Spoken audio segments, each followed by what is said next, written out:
आज शवारमा वाले के पास एक ऐसा शख्स आया जिसकी सादगी आपको भी हैरत में डाल देगी। आज एक सादा मिजाज बुजुर्ग शवारमा वाले के पास तशरीफ लाए। उनके अंदाज़े गुफ्तगू और लिबास से महसूस हुआ कि शायद सिंध के किसी इलाके से मेहनत मजदूरी के लिए आए हैं। उन्होंने पूछा, भाई, शवारमा और बर्गर में क्या फ़र्क है? गोश्त किस में होता है? शवारमा वाले ने अर्ज़ किया, गोश्त शवारमा में होता है। उन्होंने फौरन कहा, फिर मुझे एक छोटा शवारमा बना दे। जब शवारमा बनाकर उनके सामने रखा गया तो उन्होंने एक और सवाल किया जिसने शवारमा वाले को मज़ीद हैरत में डाल दिया।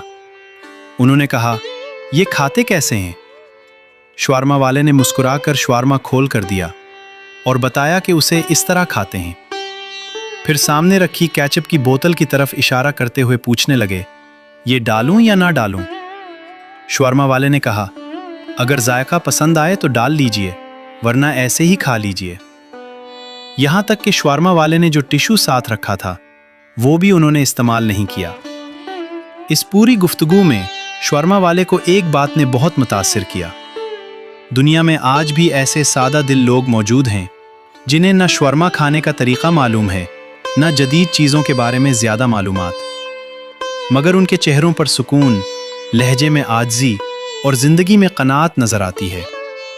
और दूसरी तरफ हम में से बहुत से लोग ऐसे हैं जिनके पास हर सहूलत, हर मालूमात और हर आसाइश मौजूद है, लेकिन फिर भी ज़बान पर शिकवे, दिल में बेसब्री और ज़िंदगी से नाराज़ी रहती है। असल खुशी चीज़ों की कसरत में नहीं, बल्कि दिल के इत्मीनान, क़नाअत और अल्लाह ताला के शुक्र में है। अल्लाह ताला हमें हर हाल में अपना शुक्र अदा करने, क़नाअत इख्तियार करने और दूसरों के साथ मोहब्बत और इज़्ज़त से पेश आने की तौफ़ीक अता फ़रमाए। आमीन या रब्बल आलमीन।